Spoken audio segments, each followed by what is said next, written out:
Hello everyone, Grandpa Ron here again. Hope you're all having a great day. We're going to get back into our very basic Bible study today. We're calling this series A Slice of Truth. We're looking at the book of Exodus. I feel really inadequate covering a lot of this stuff because it's just so packed with truths and it's very complex. But we're trying to keep it very basic for new Bible studiers. But keep in mind as we go through this and read this and cover the basics, that if you've accepted Jesus Christ as your Savior, God will, through His Spirit, enlighten you in some of the details of this later on. In other words, as you continue to read through the Bible, you're going to get to portions where you say, oh yeah, I remember reference to that back in Exodus, and I remember this was discussed back in Exodus. And you'll see, even in the New Testament, Jesus and the apostles and His disciples in their writings referring back to a lot of these Old Testament books. So we're going to keep it basic. If you do have questions, though, please note them, and I will get back to you on those. So let's jump in. Today we're going to start with chapter 23. Remember, we're going through some of the additional laws that God gave to Moses, to the children of Israel through Moses, after the Ten Commandments. And so we're going to, I think chapter 23 finishes up the list of ordinances that God gave to Moses. And then after 23, we kind of shift gears and get into the ratification of this new covenant, this new contract between the children of Israel and God. So let's look at chapter 23 and see what it says. Verse 1, "You shall not bear a false report. Do not join your hand with a wicked man to be a malicious witness." You know, it seems pretty straightforward. You're not going to lie. You're not going to make false statements. You're not going to spread false statements. You're not going to conspire with somebody to make up a false statement. You're just not going to do it. Verse 2, "You shall not follow a multitude in doing evil, nor shall you testify in a dispute so as to turn aside after a multitude in order to pervert justice." In other words, don't be swayed by the crowd. Today we talk about peer pressure. Here is a responsibility for you to stand on your own opinion, do what you know is right, not go along with the crowd because you want to be accepted by them or you're going to get some benefit from them. But you have a responsibility to know issues yourself and to be truthful. Don't try to just get your way by perverting justice somehow and maneuvering your way through the system. Verse 3, "Nor shall you be partial to a poor man in his dispute." The old justice is blind adage. Just because somebody is poor doesn't mean that you're going to bend the law for their benefit. The law is to be enforced fairly. So you're not going to take sides based upon somebody's wealth or lack of wealth, but you're going to deal fairly with people. Verse 4, "If you meet your enemy's ox or his donkey wandering away, you shall surely return it to him." Even if you have somebody that you know doesn't like you, they're your enemy, they may have even tried to hurt you, you're going to be fair with them. If you see their donkey wandering away, you're going to return it to them. Verse 5, "If you see the donkey of one who hates you lying helpless under its load, you shall not refrain from leaving it to him. You shall surely release it with him." So if you see an animal struggling because their load's too heavy, You're going to relieve them of some of that load. Again, this sense of fairness. Verse 6, you shall not pervert the justice due to your needy brother in his dispute. So if you have a relative or a brother or a brother in your tribe, you're not going to try to twist the facts, pervert justice to benefit your relative or somebody in your own tribe. Again, this sense of pure fairness. Verse 7, keep far from a false charge, and do not kill the innocent or the righteous, for I will not acquit the guilty. This one seems self-explanatory. You're not going to render judgment or death penalty on somebody that's innocent, the righteous, somebody that's doing the right thing, just because you might disagree with them or have a grudge.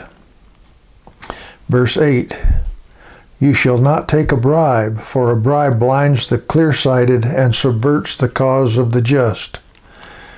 Again, it seems obvious, but we see it all around us today. People accepting money to do something to benefit someone, and it perverts justice. And bribes can come in a lot of ways. Something as simple as a free cup of coffee, or being shown preference in a dealing, or actual money or gifts to sway you over to someone's position or side. Again, you have the responsibility of learning and knowing what's right, and then not being paid to compromise a righteous position. Verse 9, and you shall not oppress a stranger, since you yourselves know the feelings of a stranger, for you also were strangers in the land of Egypt. So you're going to treat strangers, foreigners passing through your land, just like you would your regular neighbor. You're not going to treat them any differently. That doesn't mean that you can't restrict who comes through your land, but once you're in your land, you're going to treat them fairly. You're not going to judge against them simply because they are a foreigner. This also infers that you're not going to give them a benefit you would not normally give your neighbor and your kinsman. You're not going to show them deference or preference because they are a foreigner. Verse 10, and you shall sow your land for 6 years and gather in its yield. But on the 7th year you shall let it rest and lie fallow, so that the needy of your people may eat, and whatever they leave, the beast of the field may eat. You are to do the same with your vineyard and your olive grove. So, similar to, not exactly, but similar to the Sabbath, you're going to plant and harvest for 6 years, but on that 7th year, you're going to let the land lay fallow, and the needy can go in there and glean. Apparently, something will come up, even though you're not aggressively planting. There'll be something there, especially if it's a grove. The grove is going to keep producing even in the 7th year. Olive trees, grape vineyards, and it's a way for the poor to have something. Well, they can't wait 7 years, so clearly this implies that you're going to rotate crops, or not everyone is going to have the same 7-year cycle, so that some fields are always going to be fallow, and some fields are always going to be in production. And that way, the poor are taken care of through gleaning. The land is actually gaining benefit through this rotation of crops. Verse 12, 6 days you are to do your work, but on the 7th day you shall cease from labor, in order that your ox and your donkey may rest, and the son of your female slave as well as your stranger may refresh themselves. So here again, talking about the Sabbath, but elaborating on why the Sabbath is beneficial and good. This is clearly something that God, through His graciousness, has implemented and required for the benefit of the children of Israel. Verse 13.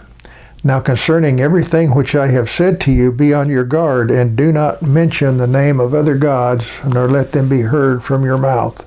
Don't even discuss other gods. Don't be curious. Don't get into conversations about them. Don't seek out to see if they might be better than your God. No. Stay away from gods and even the mention of their name. Verse 14. 3 times a year you shall celebrate a feast to me. Now it's going to list these 3 feasts in the following verses. But in the book of Leviticus, it goes into great detail about how these feasts are to be carried out and so forth and so on. So we'll just read through them briefly. Verse 15, you shall observe the feast of unleavened bread. For 7 days you are to eat unleavened bread as I commanded you at the appointed time in the month of Abib. For in it you came out of Egypt, and none shall appear before me empty-handed. So here you have the feast of unleavened bread. Verse 16, also you shall observe the feast of the harvest, of the first fruits of your labors, from what you sow in the field. Also the feast of ingathering at the end of the year, when you gather the fruit of your labors from the field. Verse 17, 3 times a year all your males shall appear before the Lord God. These would be adult males that aren't ill and too old to travel and all that, but they're going to appear before the Lord God, and they're going to bring their sacrifices. Verse 18, you shall not offer the blood of my sacrifice with leavened bread, nor is the fat of my feast to remain overnight until morning. Leaven was considered a symbol of impurity, so we don't want that. No leavened bread, and you're not going to leave anything over till the next day. Verse 19, you shall bring the choice first fruits of your soil into the house of the Lord your God. You are not to boil a kid in the milk of its mother. This one seems kind of strange, but researchers have discovered that the Canaanites, these pagans, had some strange rituals where they would boil a kid in the mother's milk, sprinkle it around the groves, orchards, fields, and all that. It was a pagan ritual believed to enhance productivity and all that kind of thing. And God is saying here, no, you're not going to be like the pagans. If it's something that they do, you're not going to do it. Stay away from it. Verse 20, behold, I am going to send an angel before you to guard you along the way and to bring you into the place which I have prepared. So now God's going to be talking about going into the promised land, the land that He's going to promise them. This is leading up to the contract in the next chapter. And He's going to send an angel before them to prepare the way. And there's different views on who this angel is. Verse 21, be on your guard before him and obey his voice. Do not be rebellious toward him, for he will not pardon your transgressions, since my name is in him. In other words, you do what he says. How he leads you, you will go. Verse 22, but if you will truly obey his voice, and do all that I say, then I will be an enemy to your enemies and an adversary to your adversaries. So it's kind of a conditional statement here. For my angel will go before you and bring you into the land of the Amorites, the Hittites, the Perizzites, the Canaanites, the Hivites, and the Jebusites, and I will completely destroy them. I will completely destroy them. So you're going to take over all of these lands that these people listed here are currently occupying. Verse 24, you shall not worship their gods, nor serve them, nor do according to their deeds, but you shall utterly overthrow them and break their sacred pillars in pieces. You're going to destroy their temples, their idols. Do not worship their gods at all. Verse 25, but you shall serve the Lord your God, and he will bless your bread and your water, and I will remove sickness from your midst. Again, God's going to take care of you. Verse 26, there shall be no one miscarrying or barren in your land. I will fulfill the number of your days. We're going to find out later that Israel doesn't live up to all of these commands and ordinances. And so the day where all of this seems perfect, doesn't it? It just seems really perfect. And even though they're blessed to a degree, we're going to read down the road, this state of perfection is not going to be attained until our future, way down the road.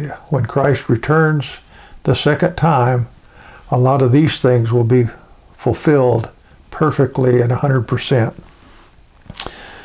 For now, because Israel is going to sin and not going to live up to this perfectly, this is going to be a limited blessing to them.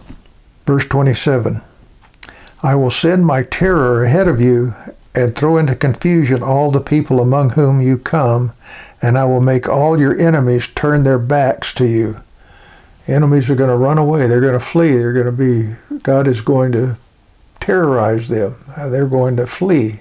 Verse 28, and I will send hornets ahead of you that they may drive out the Hivites and the Canaanites and the Hittites before you. And there's a difference of opinion on these real hornets or this symbolic. Some say it could be the Egyptians regain some of their power and they go up and raid these people and weaken them over time so that the children of Israel don't have such a rough time moving in and taking over. It could be natural phenomena like actual hornets, but at any rate, whichever, God is going to go ahead of them and drive these people out. Verse 29, I will not drive them out before you in a single year, that the land may not become desolate and the beasts of the land become too numerous for you. So this isn't going to happen all at once. It's going to be a progressive process where little by little you will take over the land. It's interesting that in the Christian walk of life, it's a similar situation. God's not a kind of father that spoils his children and just dumps lavish stuff all over them at once. He gives them wonderful blessings over a period of time as they're ready to receive them so that they don't become spoiled. But they're going to have to grow, mature, and over a period of time they're going to gradually take over all of these areas of the promised land. Verse 30, I will drive them out before you little by little unless you become fruitful and take possession, until you become fruitful and take possession of the land. What a well laid out, marvelous plan God has. And he's revealing it to them. This is what's going to happen. He's explaining to them up front. So they know they're not just going to rush in, boom, take over everything, and that's the end of it. No. Same with us. God tells us what's going to happen. God teaches us, prepares us, grows us until we're ready to take over more and more and more and more of responsibility. Verse 31, and I will fix your boundary from the Red Sea to the Sea of the Philistines and from the wilderness to the river Euphrates, for I will deliver the inhabitants of the land into your hand, and you will drive them out before you. So he's setting up some boundaries here. And I'll try to put a chart in here that you can see what this original promise was. Verse 32, you shall make no covenant with them or with their gods. No deals, no bargains. You are to take over the land and that's it. Today what we see in politics, especially in the Middle East, is bargaining and concessions and give this and take that. And God is saying here, no deals, no bargains. I'm giving you this land. Take it and don't worship their gods. No bargains, no deals. That's what God's desire is. Verse 33. They shall not live in your land, lest they make you sin against me. For if you serve their gods, it will surely be a snare to you. And we're going to see this in future books of the Bible where the Israelis do compromise. They do turn to foreign gods. And it has a devastating effect over them to the point finally where they are actually cut off. We don't want to get beyond basic here, but they don't. They don't do what God says. He's clearly instructed them. We're going to see them enter into a contract with God, but they don't live up to the contract.